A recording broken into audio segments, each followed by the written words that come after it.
All right, it is that time of year when everybody is pretending to be festive, stressing out about gifts, and eating way too many cookies. So Curio Wellness decided to step in with something a little bit more enjoyable. They just dropped their winter limited edition vapes, and honestly, the packaging is doing more for the holiday spirit than any of my actual decorations. They've got 5 brand new flavors: candy brandy, apple fritter, chocolate mint, iced cherry cookies, come on, and lava cake. If that doesn't scream holiday magic, I don't know what to tell you.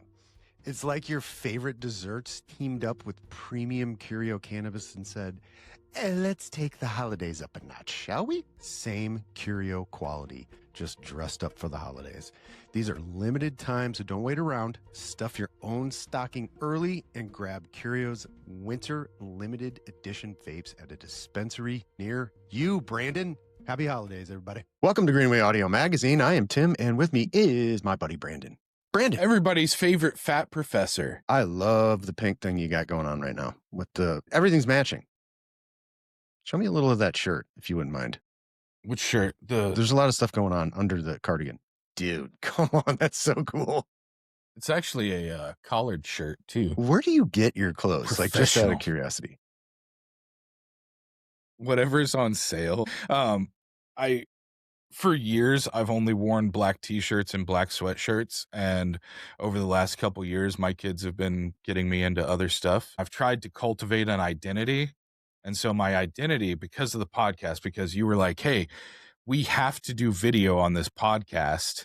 And so I wanted a way to differentiate that we were not recording every podcast at the same time by wearing the same black t-shirt over and over and over and over. Because I literally have like 20 to 30 of the same black t-shirt and like 5 to 10 of the same black sweatshirt.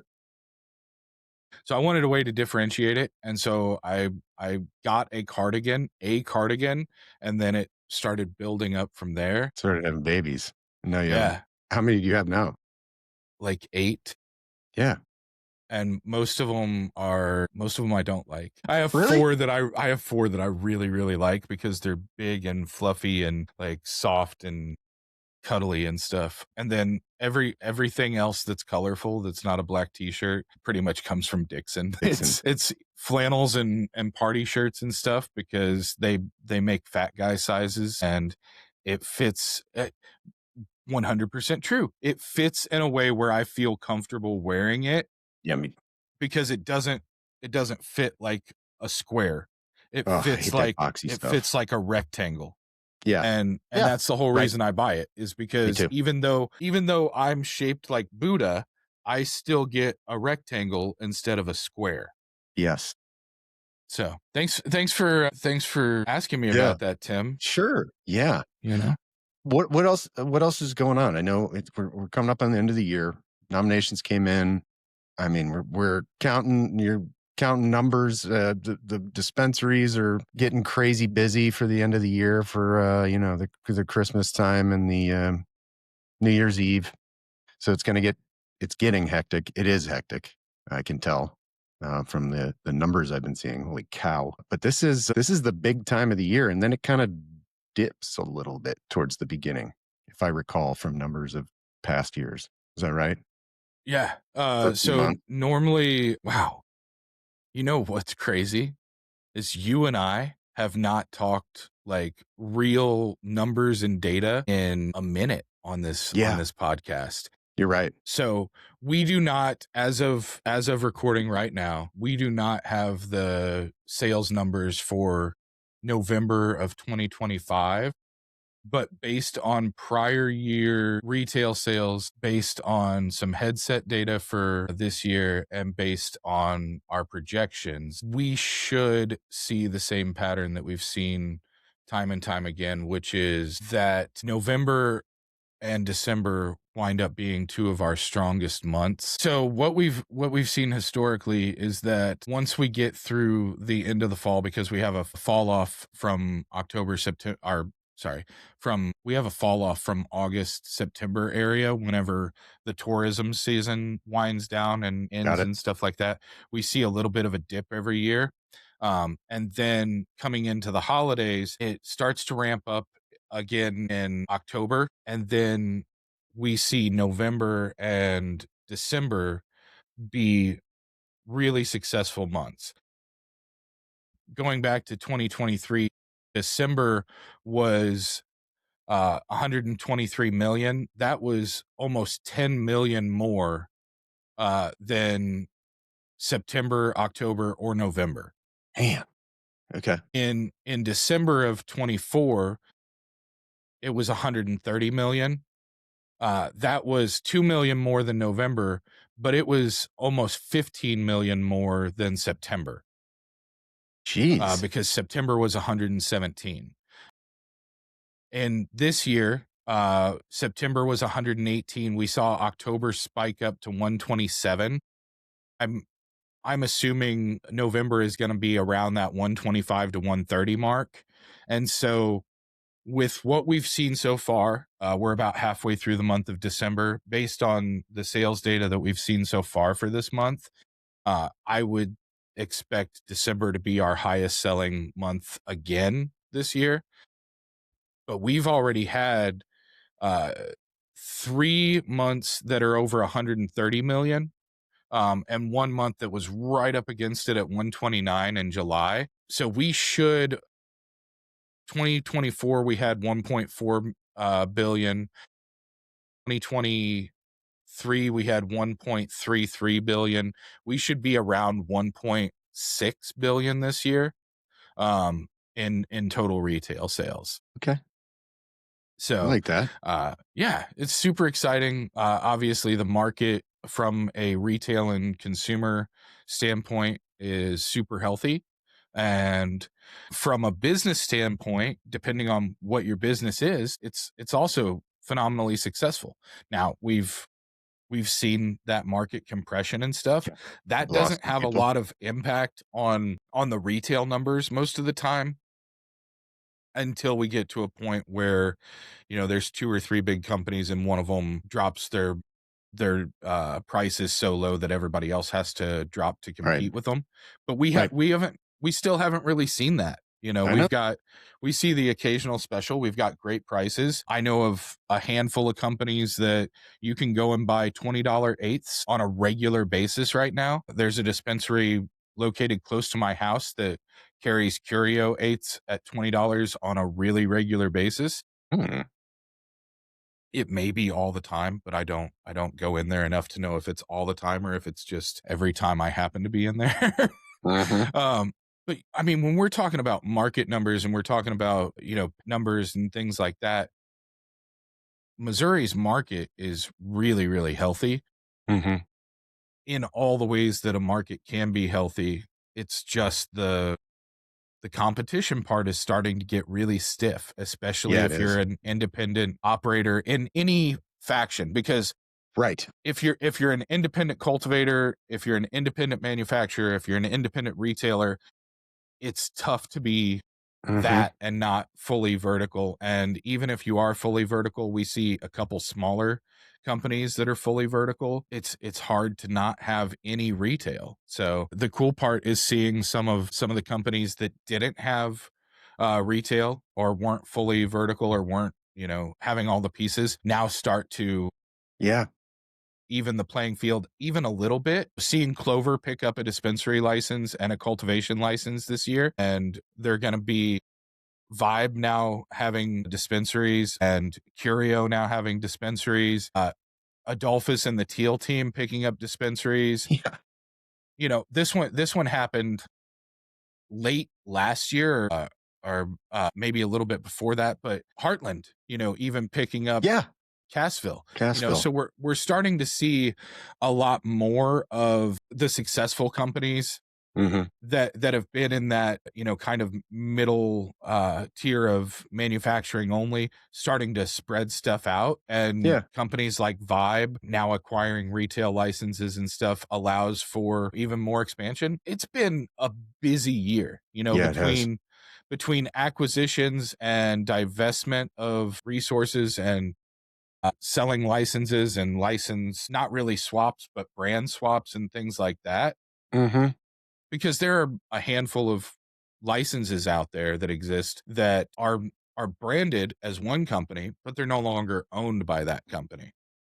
And so it's really interesting to see how much the market in Missouri specifically has changed. And then on top of it, we have this huge explosion of companies like Amaze slash Green Relief, SMO, which is Vivid, and Blue Sage, these companies moving into other states illicit. It's been building for the last couple years with, one or two companies being in another state, or, there are companies coming into Missouri from other states, but the explosion this year of companies acquiring new licenses in new states, I think we're going to see a lot more diversification and a lot more interesting brand partnerships and stuff. Because what's going to happen is companies like Amaze, companies like Vivid are going to go into Kentucky. They're going to build new relationships, and they may wind up bringing new brands back to Missouri that we haven't had before. We've seen some it in new other license places. partners. Mhm. 100%. Yeah. So it's been a really interesting kind of dynamic year as far as the overall health of the Missouri market. And I think kind of the flag that we can stick in the ground for us, especially from kind of an Andrew Mullins success standpoint, Mhm. is that if you look at other markets and you look at other states, whether they're new or whether they're established, Missouri is making an impact everywhere now. And impactful brands from other states are more and more coming to Missouri. In the last few years, we've had Steezy, we've had Jeter just launched in Missouri. We've got all these California brands. We've got new brands in New York and New Jersey that are coming back to Missouri, and we're taking our brands everywhere Yeah, else. that's the cool part. It's Yeah, really cool. it was this year, right? That it was the Wall Street Journal had the Missouri as the cannabis mecca of the United States. Yeah, jeez. Yeah, that was early on this year. Amazing. You know what else was big for 2025 is the cannabis, Missouri cannabis industry podcast world. Yeah. I'm looking at our list. Dude, we had a lot of guests this year. I mean, what episode is this? 47? 40, 48. No, 48. That's great. At least 44 of those were guests. Yeah. Like, we hit everything. It was awesome. We had a lot of people. We did. And the one thing I will say before we get bogged down is a super big thank you to Tim Gutschenritter from Timeless, Ari Fish, Reggie Harris, Joey Pentozzi, the people that filled out our first interviews before we knew 100% whether or not anybody else was going to listen. Like, I really appreciate them taking the time out of their day to sit with us and say, hey, here's what's going on. Yeah. And the sponsors we had. We could go through I was going to say we could go through a list of a lot of people. Clearly, it's about 40 to 45 people. But I wanted to highlight them specifically because this was literally like the last grasp of two guys that were trying to figure out what the fuck was going to happen next. Yeah. And the fact that they took the time to come on early and lend their credence, lend legitimacy to us. Greenway has had a good reputation. You personally, Green Frame, everything you've worked with, everything you touched has had a really great reputation with people in the industry. But anytime you start something new, you have no idea what's going to happen. No idea. And I'm shaking the fuck out of my table every time I put my hands down. I did, since episode 1, stop hitting all the time. You did. So you did. I've also lessened the amount of times that I say super excited per episode. You did it once today and it felt good, but it's been a few episodes. It's been a while. It's been a minute. So we can talk more about the podcast and the guests, but I wanted to take 30 seconds and say that I never take 30 seconds to do anything because it always becomes 5 to 10 minutes. So thank you to those people that let me ramble. Yeah. Yeah. We've had an amazing year. It's been what a roller coaster. I mean, honestly, I couldn't, but if you go back to episode 1, what a difference between that and this, man. Wow. Just the amount of guests, the quality of the guests we had, the amazing conversations, the laughing. I'm a data guy. I talk about it all the time. He's a data guy, guys. I got an email from Spotify saying that we won some Have been awards. canceled. Oh, awards. Did you ever think we would get an email from anyone that hosts our podcast and said, "Hey, you guys did really good"? I thought at best we'd get a cease and desist order. We had I no- thought for no red sure flags. I thought for sure Headset was going to be like, "Hey, can you just stop mentioning our name?" No, we did. We got a couple comments that were, I think they were probably aimed at me, but no, like nothing too negative this year. And then out of the blue, get an email from Spotify. Let me just read this to you, Brandon. We were a 2025 marathon show. Fans listened to your podcast for longer than 85% of other shows on Spotify, dude. Then we were a 2025 instant hit show. Your debut season was more popular than 90% of other new shows. I didn't even see that one. What? I didn't even see that one. That's so funny. And then this is another good one. We were a crazy 2025 most shared show. You received more shares than 92% of other shows. I did see that one. What? This gives me like goosebumps because it feels fair. It feels very like self-congratulatory and self-promoting. No, it's surprising is what it is.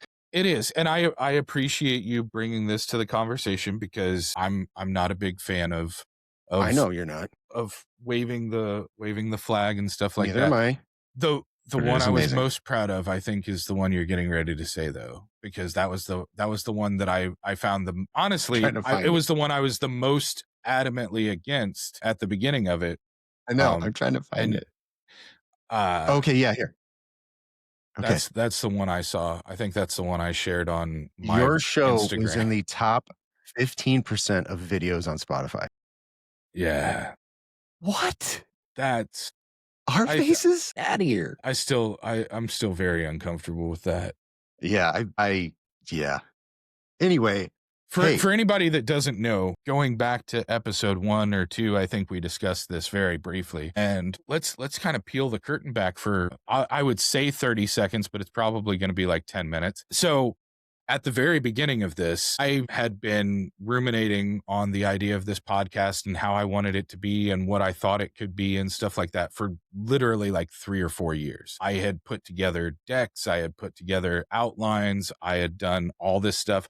I had podcast software and subscriptions for over 2 years that I was just paying every month for without using. And I talked to Tim one night and I was at one of those places where I really needed to shake things up. And I believe that my hair was already short at the time, so I couldn't shave my head to shake things up again. And so I said, "Hey, you're at a place where you need to shake some things up too. What would you think about, doing this with me? I've been kicking this around for years and I just can't get it across the fucking, I can't get it in the blocks to start." And Tim said, "Hey, I've got a 38 caliber starter pistol," and he just squeezed it and fired off a shot, and it literally took off immediately. 2 days. This was a Friday after. This was a late Friday conversation. We recorded the first episode Monday, January like 4th or something.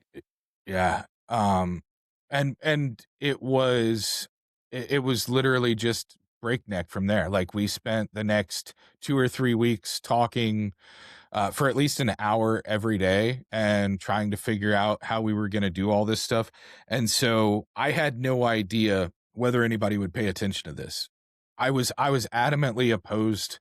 The original idea was just like, "Hey, can I give you a bunch of content and basically have you just do this by yourself?" Because I was so afraid of anybody ever confusing my opinion with Greenway's opinion. I've always wanted Greenway to be separate from me. My opinions, my thoughts, my image should not represent Greenway, because Greenway should be an independent media thing. And I've tried very, very hard to always make Greenway and the industry and the people and the companies the story. I don't ever want to be the story of anything. And so having a partner made it a little more palatable. And then he goes, "Hey, we're going to have to do video, because most of these things, no video, just put our voices out there and see if people can suffer through mine to get those dulcet velvety tones from you."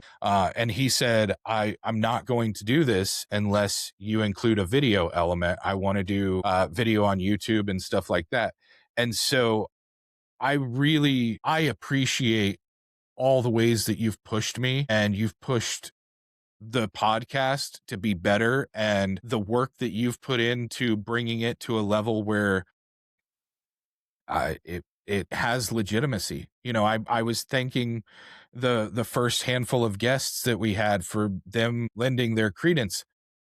You being here, you doing this, you bringing your voice and your professionalism and your image and your knowledge base to this is as important or more important than any guest we've had this entire time. So Jeez.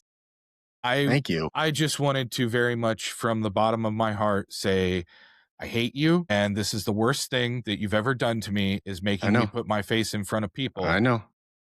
But I love you, and Uh, let me first of all, thank you, Brandon. That means a lot. Let me tell my side of the story then real quick. I don't know if you recall the reason I even called you that Friday. It was to say goodbye because the industry had done me in, and I was tired of getting beat down for year after year after year. And I literally was like, Brandon, like, let's still be boys. Thank you so much for everything you've helped me with in this industry. I can't do it anymore. It's just, and you go, hold on. Do you remember that one conversation we had, maybe about doing something podcast related? And I'm like, yeah, let's do it. And then all of a sudden, you asshole, that little fire in me. And then it just started growing. And by the end of the conversation, I was like, okay, I'm going to map out a plan, and then I'm going to have this ready. And then we'll look at this software, and then I'll list out that it all spreadsheets, and we'll have shared documents, and then we'll have a template for what we talk about. And then I started going, okay, oh, this is going to be fun.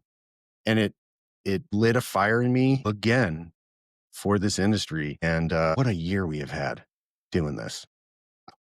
This has been the one constant of the year of, we didn't skip weeks, dude. Like we were there every week recording, coming up with something, there were episodes where we were in shitty moods. There are episodes where we're in great moods. There are episodes where we have 1,000 other things on our mind, but then we just get through it. And at the end, we're like, that was awesome. I was just reminded of the episode where, like, whenever you were doing post, you just sent me a video of me like coughing and spitting into a bottle for like 30 seconds, and That's right. you're just like, are you gonna make it? Absolutely, man. Yeah. I mean, dude, you interviewed what's his name? Ngayo Belam, Yeah. comedian. We've had two people from what's it called? Reality TV? With Eddie backgrounds in Osefo? reality TV. Yeah. Yeah. Ari Fish. We've had CEOs, we've had bud tenders, we've had everyone in between. It's been, and the great part about it is a lot of the stuff that people talk about on here and they share with us and the listeners and viewers is like gold. It's almost like masterclass. Like there are some stuff in here where, like, if it's Adolphus talking or Boston Dickerson or Josh Mitchum, like they're speaking, I'm taking notes, Well, how candid some of them have been.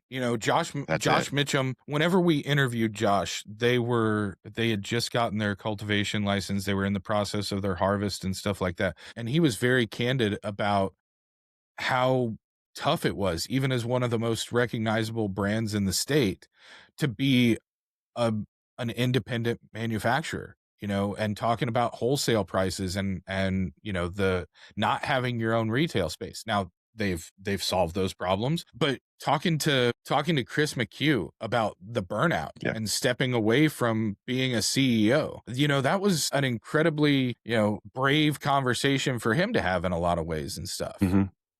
I Yeah. I think it's been really interesting to see how much diversity and how in depth some people get into processes, or how vulnerable they get about their Mm-hmm. company or about themselves or about the stress or whatever it happens to be. Michael Wilson talking about failures in prior businesses. Mm-hmm. you know Andrew Yes. talking with us recently about some of the changes in the market and having that conversation. Mm-hmm. Dr. Stephanie Cernasek talking Mm-hmm. about the processes at Mana, and it's all because people like to look at those pretty blue eyes.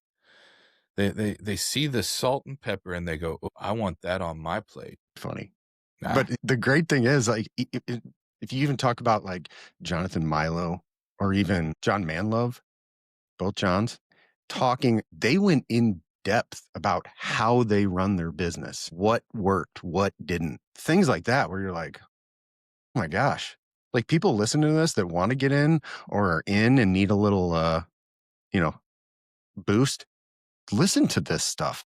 And one of my favorites, dude, was the Tanya Griffin episode. That was super uncomfortable for a little Catholic boy, ex-Catholic boy like me, because we got into the sex aspect and everything. It was enlightening, to say the least. And I've kept in contact with her. I think she's great. she is It's great. been, She's super awesome. it's just been so cool. I mean, Kenny Alexander, we've talked to Cassie Ferraro, like Are you gonna name all 40? Let me look at my no, list. but like those are 43. names that just keep popping up. The interview with Lindsay and Courtney, where you guys snuck up talking about Taylor Swift at Yeah, the very end. yeah, That we was did do awesome. that. The fact that I knew Nicole Castellano and Marilyn Simpson when they were teenagers. That was the most St. Louis shit I've ever seen in my life, though. That's what I'm saying. Is to have like That the Marilyn Simpson thing was one of my favorite like moments on this, where she was like, I was like, where'd you go to high school? And then it ends up I was her substitute teacher during 9/11. And then we recorded the episode on 9/11. What was it, like 24 years later? What the fuck? Mitch Myers joined us. You kidding me? Getting her on here? She wanted to. it's that's the part that's still kind of like, really is people that want to come on here and want to talk to us. Right? It's nuts. And we've had so many people just be thoroughly honest and kind of transparent, and that's one of the things that Andrews talked about, that in Andrews' interview he talked about with the trade association, was everybody kind of knows each other and stuff like that. Yes. As far as, but here's the difference between that conversation that Andrew has and just in general, is that everybody at a certain level knows each other in this industry. And I think that one of the things that's kind of unique and interesting about what we started and what we've done is that we've brought people from different levels to the same playing field, to the same table. And so Mhm. now if you're out and about and you see Jeff Rouse, um, you may not have known Jeff Rouse before if you're the CEO of a company that's not doing a ton of business with Feel State, or you haven't ever been into that a dispensary or something. But now whenever you're out, you see Jeff and you know that, Mhm. he's got this phenomenal story. He's got all this experience and stuff like that. And then on the opposite end, we have George Jage, we have, Yeah. Nick Ranella, Max Van Sluis, and we have all these people that, it's just been really interesting to see, Cassie Ferraro talk about her experience and being it, the diversity of the subjects that we've talked about this year, Oh my and just the gosh. playlist diversity has Oh my been God. The super playlist. interesting. I honestly thought it would be our boys. And then for the first like 4 or 5, and then we'd run out of guests and ideas.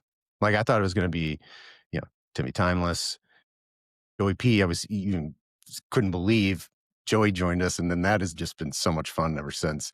And then, I thought it was going to be Chris LeGrand every week, which would be awesome.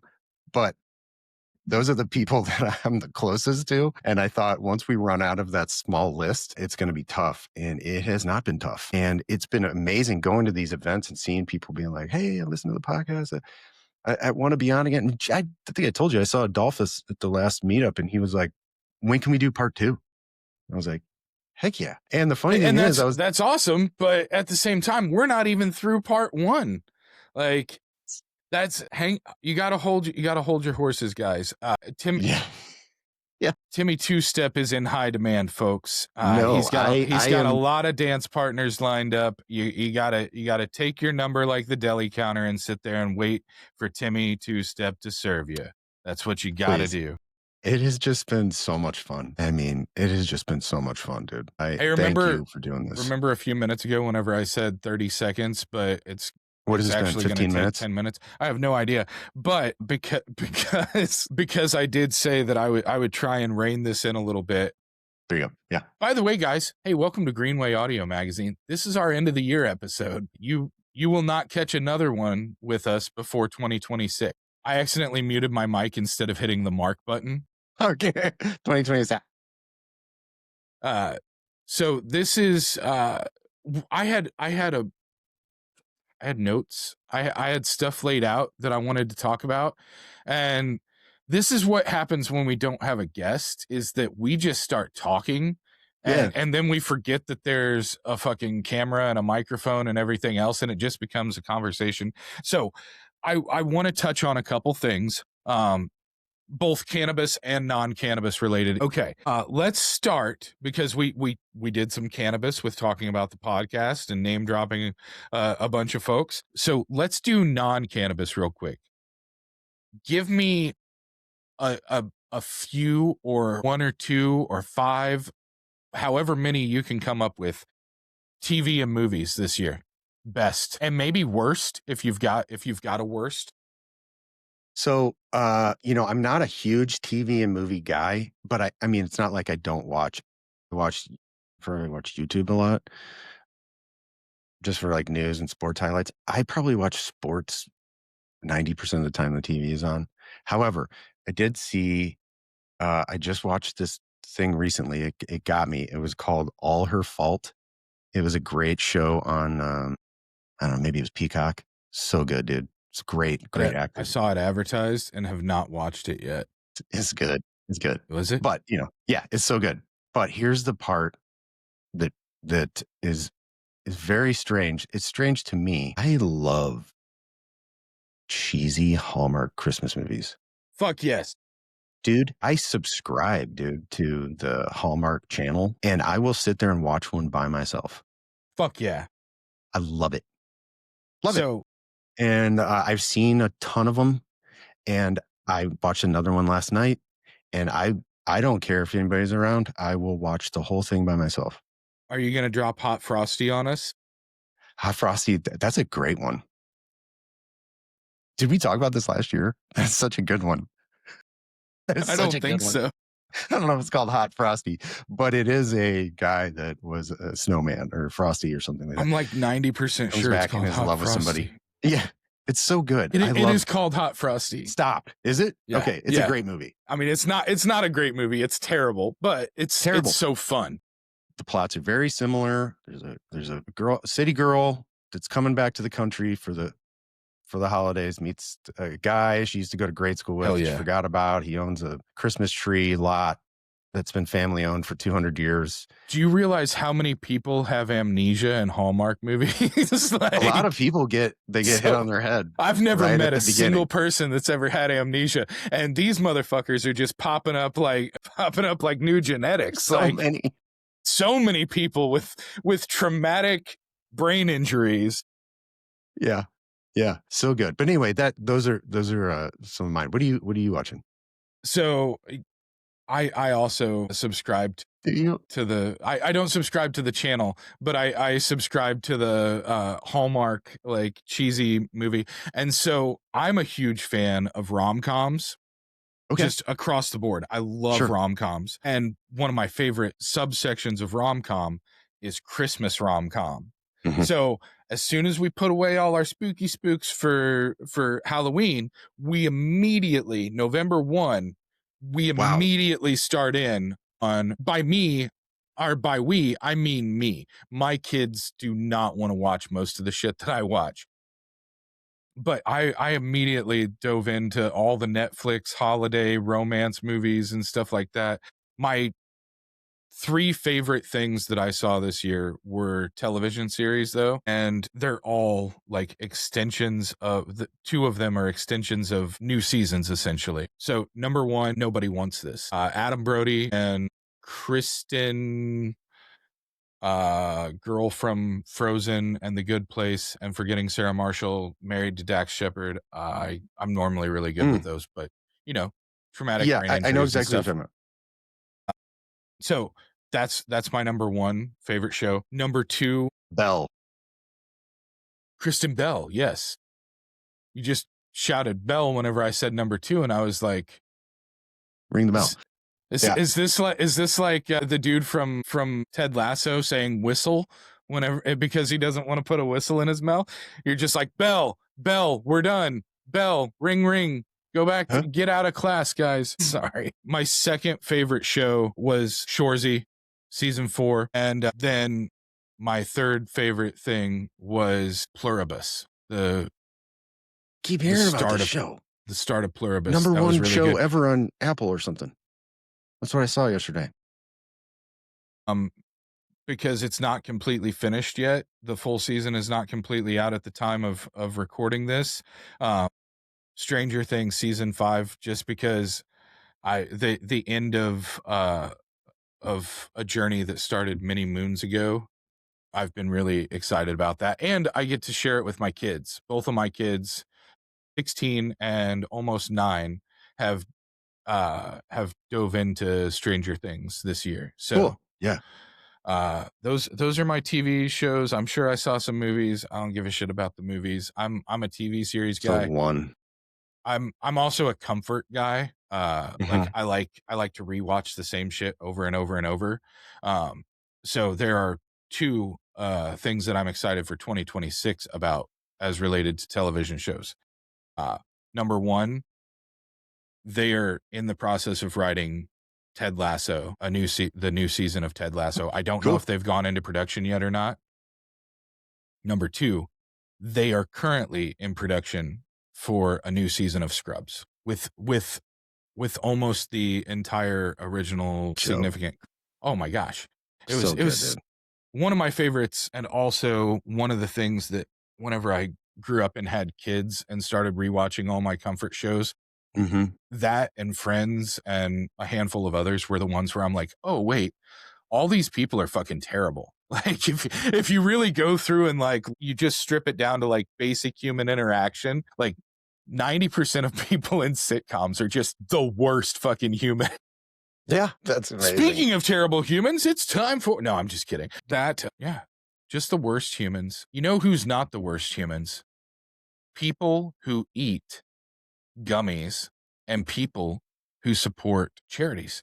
And we just so happen to have a little information about gummies that help support charities and do good at the same time. Hey, Tim, did you know that sometimes when you buy something, it actually does some good in the world? That's exactly what's going on with the newest Good Taste Gummies flavor, Patriot Pop, at Kind Goods. Every time you pick up a 1,000 milligram tin, Good Taste donates $1 to Dogs for Our Brave. That's a charitable organization that's helping support veterans with trained service companions. It's such an easy way for you and me and everybody else to make our purchases matter. So next time you're at Kind Goods, grab a pack of Patriot Pop gummies and be part of something that gives back all year long. Welcome back to Greenway Audio Magazine with your host, Tim Pickett, ladies and gentlemen. And Brandon Dunn.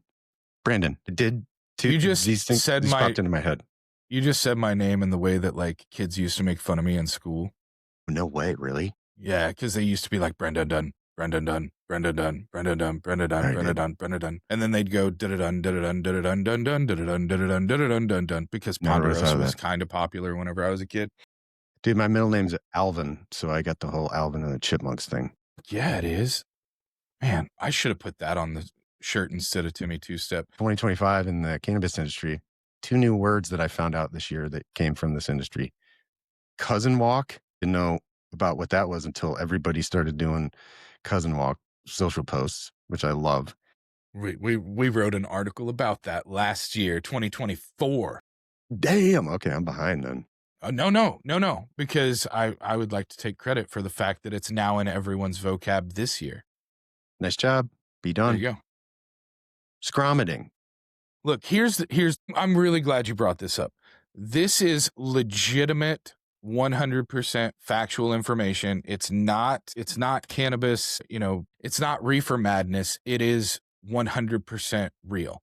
The reason it's getting traction and the reason it's brought up and the reason that we have the word scromiting is because people a lot of times in cannabis can't admit that there are things that are not positive about cannabis. Right. Yeah. And so if you talk to some of the nurses and doctors and stuff that have worked with cannabis patients and been in the cannabis industry for several years, this is not something new. This is not something that popped up in the last, 12 months or 18 months or anything. This has been well documented for at least the last 3 to 4 years, going back longer, maybe going back to before Missouri even had medical. I'd have to double check the stats on that. But I know I had discussions about this all the way back in 2020 whenever I was working for a licensed operator. Wow. The thing is that we now have more adult use. We have more states that have legalized, and some of these states happen to be in media capitals of the world, like New York. Yeah, weird.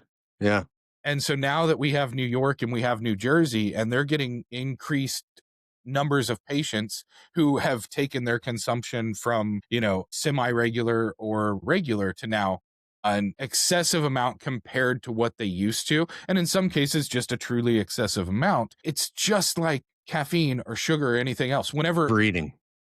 Whenever energy drinks became hugely popular, 15, 20 years ago, all of a sudden you started having an increased number of reports of heart palpitations and allergic reactions to caffeine and stuff like that. It wasn't that caffeine was new. It wasn't that all these things had never happened to anyone before. It was that it wasn't in the public sector because it wasn't as popular. And so it was only on the rare occasion that someone really overindulged in and was drinking, 15, 20 sodas a day to get the same level of caffeine. We're in a place where the weed that we have now and the gummies and the tinctures and the products that we have are not the same as what they were in the 60s or 70s. They're really not even the same as what we had whenever California legalized medical, and they're in many ways not even the same as what we had whenever Colorado legalized adult use. Mm-hmm. We have talked about it recently with Dr. Stephanie Cernasek from Mono. We've talked about it with Max from Dialed In. We've talked about it with the guys from Stash House. The 1,000 milligrams, the huge milligram intakes that we have available, especially since the explosion of the hemp industry and stuff like that, kind of ramped some of that up on the other side as well, is not comparable. You did not have 1,000 milligram gummies 5, 10, 15 years ago in most of these places. Now, have you had them in select spots with select individuals for, 15, 20 years? Maybe.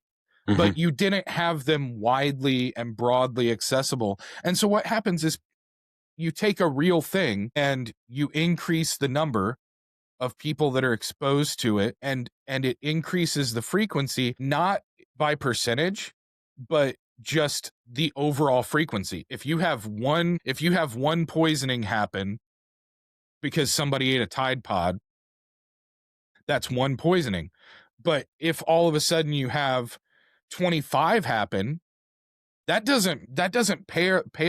pales in comparison to the 10 million people that use Tide Pods, but it's still a 2,500% increase over one. That's so true. And that's exactly what we're seeing. it is coming across as reefer madness because people are like, so, all of a sudden getting to it. But in the same way that most news sources weren't reporting on the marijuana industry or marijuana business in Missouri in 2021, you see articles in all the time. St. Louis Business Journal, KC Pitt, like there's all these places that didn't used to. The Missouri Independent has an entire cannabis I know news section now. Yeah. They didn't have that. It's just exposure. And so the best thing that we can do for scromiting is to stop saying scromiting and to let everybody know this should not be treated as like the sky is falling, crazy conspiracy theory. It should be recognized as something that does happen to people, and that a lot of times there's a very simple explanation to it. And the best way to address things and destigmatize and normalize is to not act like things don't happen, but to be realistic and pragmatic about what's happening. What's happening is not every person who is consuming marijuana is having this reaction. What is happening is that select people are having this because there's an increased exposure, or they're exposing themselves to an increased amount for the first time. That's the reality of it. That's it. Okay. Thank you for the explanation. Do you want to round it out with what you listened to the most this year? I will tell you really quick because I have it pulled up. Let's see, my top bands for the year. Just shouldn't be a surprise. In order: Sleep Token, Deftones, President, Tesseract, Spirit Box, Machine Head, Red Hot Chili Peppers, Unprocessed, Helmet, Bad Omens, Killswitch Engage, Morosa. And Morosa's fucking solid. Like, dude, they're so good. Obviously, you have a bunch of bands that I like and I'm a fan of and stuff. So my top 5 songs this year, top 5 albums, sorry, were Life of a Showgirl. That was number 1. Kush and Orange Juice 2 by Wiz Khalifa. Eternal Youth by The Starting Line. Okay. The Sound a Body Makes by Hot Mulligan. And Lost Americana by MGK. Jeez. I'm going to catch some flack for the MGK one probably. Top songs were She's Kerosene by The Interrupters. We Are Who We Are by Kesha. That one, I was in Kesha's, I was in the top 0.6% of listeners for Kesha this year. White Wine and Adderall by the Chainsmokers. Stunner by Carter Vale. What's So Funny by Chloe the God. And my secret passion for 2025 was hyperpop and ska. That's not listed on Spotify, but I'm just telling you that the two genres that I went the most in depth on this year that are outside of my normal patterns were ska and hyperpop. We listened to a lot. Shout out to St. Louis. We listened to a lot of 100 Gex this year. A lot. And then ska, like there's just something about listening to ska on the way to school with your kids in the morning where you're pumped up. Real Big Fish, Less Than Jake. Like it's hard to go into school with a frown on your face if you're listening to ska right before you go into school. So yeah, diversity. Yeah. In our tastes, dude. Yeah, for sure. Listen to a lot of new country, which that was, I like country, but listen to a lot of new country that I had never heard of this year. So really, that was fun. Yeah, that's great. I like the diversity of music. It's been a year. Hey, good job. It has been a year. It has. You know what? I love you. Love you too, buddy. Thanks. Let's do it again next year.